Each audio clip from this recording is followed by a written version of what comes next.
Tjetër, ke pasur komponentin ndërkombëtar që është heshtje se nga pikat, heshtja ndërkombëtare. Heshtja ndërkombëtare. Pra ti ke patur një pavarësisht përpjekjes Partisë Demokratike për të sajuar një mbështetje ndërkombëtare për sa i përket, ti lexon që nuk ka akte të qarta për sa i përket Shtetet Bashkuara të Amerikës në raport me na ndikoi zgjidhja e Trumpit kjo me statusin e zotit Berisha, sepse ajo ka qenë gjëja më e diskutuar. Dhe më të mërshpja pastaj janë ekipi, lista.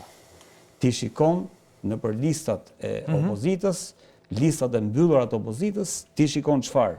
Ti shikon që janë njerëz që janë aty për të garantuar dhe blinduar pozicionin e liderit Partisë Demokratike pas këtyre zgjedhjeve. Pra, janë vendosur besnik, janë vendosur njerëz që nuk kanë dhënë asgjë, njerëz që po t'i lësh në listat hapura të garantojnë nuk marrin asnjë vot, sot që flasim.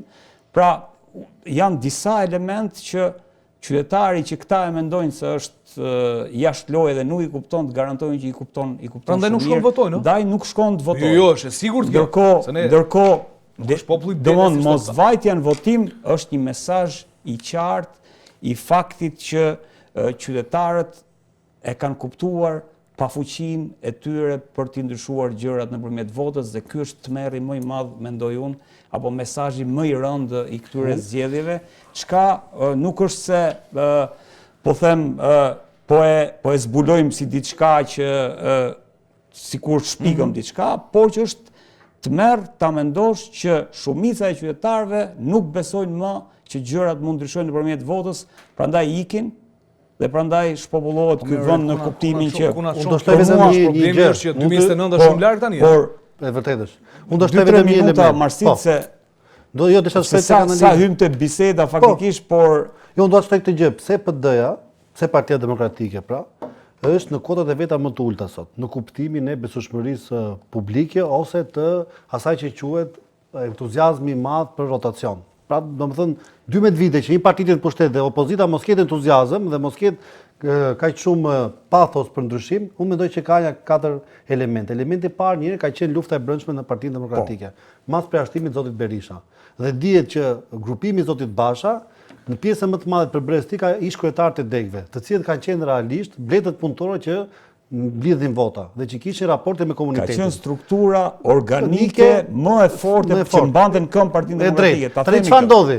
Ndodhi një dyzim, sepse si le të them arkitektët dhe inxhinierët i mori zoti Basha, kurse një pjesë e militantëve me një leadership i cili nuk ka besueshmëri ose pëlqim në popull i mori Berisha. E para. E dyta, po të vëmë re, kemi ikjen e zotit Gonshejaj, që i ka hequr votat, se votat djatha. Kemi krijimin e partisë të zotit Lapaj dhe po ashtu krijimin e partisë të zotit Dashej me zotin Enkiret Alibejaj dhe me një pjesë të ekipit të Lulbashës dhe një pjesë të ekipit të Berishës. E treta, mendoj që Sali Berisha nuk i u përmbajt premtimeve të tij për të ndryshuar leadershipin. Nëse kujtohet kur bëri foltorën tha, deputetin që do të përfaqësojë do e zgjidhni ju, i tha. Nuk do e zgjidhni më kryetari PD-s as kryesia. Çfarë ndodhi? Sali Berisha futi listat e mbyllura me kodin siç e tha Andi me drejt zgjedhor dhe me marrëveshje elektorale që kërkoi vet, që një pjesë të ishin në listë të mbyllur, një pjesë të ishin në listë të hapur, sepse çfarë perceptimi krijoi kjo? Krijoi këtë perceptim, u them unë, që zoti Berisha u parapërgatit që nëse u mbet zgjedhjet, ekipi që do ishte pjesë e PD-s mos i kërkoi dorëheqjen. Dhe po ta veni re sot, kur shkoi të votonte, ju bë pyetja, nëse zoti Berisha, nëse unë zgjedh do jemi dorëheqje, e shmangu. Po, e vërtet. Po askush nga ata nuk i kërkon dot dorëheqje. Pse? I garantoj listë mbyllur ataj. Shiko, un kam një rast konkret, nuk do ta them me emër. Po. Dikush deputet sot në Partinë Demokratike, deputete nuk po e cilësoj fare, diku e pyes dhe i them, si ka mundësi tash që për të bërë një pyetje provokative, nga Basha thash kaluat tek Berisha, ishte në kohë arrestuar, shkonin tek rruga e Berishës poshtë. Bashën tha nuk e pranonin dot si leadership. Ndërkohë tha mua më duhet të kem pozicionin deputet dhe këtë ma garanton Berisha. Tekstualisht fjalë që po them dhe më përgjegjësi për këto që un po them. Është drejt më unë besoj se e thon pjesën më madhe. Jo, ma ti themi gjëra ta kuptojnë Po, qytetarët, domethënë se ne këtë kemi, për çfarë ne vendosen listat e mbyllura, domethënë kupton pozicion deputet 4 vite dhe 4 tira shkon 8 ai. Le ta marri. Shkon rroga 5 milionë. Dhe nëse nuk zgjedhet më Plus deputet benefite. me 80% të rrogës, le ta themi deri në moment që ta filloj punën se dalin pension. Unë- Ka njëri që ka qenë 2 mandate deputet, mund të rrit derisa dalin pension pa Pa punë fare, punë me 80% të rrogës. Po Marsit, unë nuk kam problem Le benefitet me të tjera. emrin. Nëse baza voton zotin Berisha, nuk ka asnjë lloj problemi. Problemi i madh që kam unë është dështimi i madh që sepse një nga, le të themi, premtimet e mëdha zotit Berisha ishte bashkimi i Partisë Demokratike. Dhe nuk e realizojnë. Ndërkohë sot Po nuk e realizojnë. një nga arsyet që mund ta çojnë në dështim Partinë Demokratike është pikërisht se Partia Socialiste është përballë 4 partive demokratike. Pra është përballë Djathtas për zhvillim, është përballë Lulzim Bashës me koalicionin Euroatlantik, është përballë ati Agron Shehajt, dhe sigurisht është përballë edhe Shqipëria bëhet çka nëse të gjitha këto, zoti Berisha, do të kishte fuqinë, dhe unë aty e shoh fuqinë e një lideri, fuqinë përbashkuese. Dhe zoti Berisha e ka këtë fuqinë, nuk është se nuk e di, por nuk duhet kuptuar arsyeja, dhe këtë do e kuptojmë pas këtyre zgjedhjeve. Arsyeja pse zoti Berisha nuk i bëri bashkë të gjithë. Bonusin, përgjegjësinë për t'i bërë bashkë e ka, le të themi, kryetari i partisë më të madhe, dhe dështimin apo përgjegjësinë për coptimin e opozitës e ka sigurisht kryetari i partisë më Po të madhe. sepse i deklaroi më Redo, atë kujtohet se tha kur u shpat në ngrata, kjo do jetë lufta ime personale. Ju kujtohet, ka dalë nga hoteli Rogneri. Nuk do e përfshitha Partinë Demokratike me këtë punë, është problemi im personal, unë do vazhdoj luftën time. Ndërkohë që kur u përjashtua nga grupi parlamentar bëri pikërisht kundërtën. Kujtohet Egon? Kjo është ajo që bëri zoti Berisha. Egon, Dhe ktheu Partinë Demokratike mjetin për të rivendosur të drejtën e tij personale, jo interesin demokratë. që ta mbyllim Egon sepse duhet kalojmë publicitet. Po, një koment fundit për sa i përket këtyre gjërave që diskutuam, ti e shikon. Po shiko, Red, në bazë se pritshmëritë tona janë të gabuara në këtë rast. Ka një tezë që qarkullon në opinionin publik, pa përmendur atyri që e kanë autorësi, që Partia Demokratike në fakt nuk synon fitore. Partia Demokratike synon mbijetesën. Kështu që në këto kushte, duke folur me këmbë në tokë dhe duke parë situatën ashtu siç është, mbase Partia Demokratike dhe lidershipi i saj ka bërë zgjedhjen e duhur duke barikaduar listën me persona politik.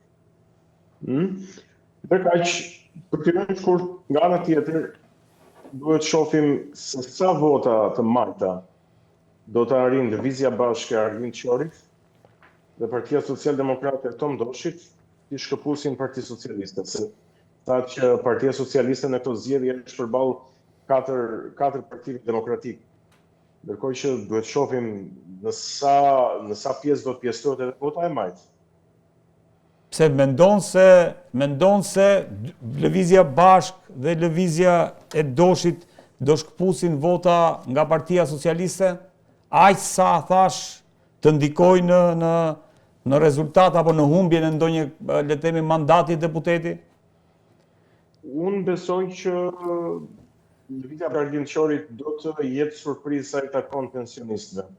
Një surprizë e keqe për Partinë Socialiste. Ndërkohë që sa i takon Lëvizjes së Doshit, Partia Social-Demokrate.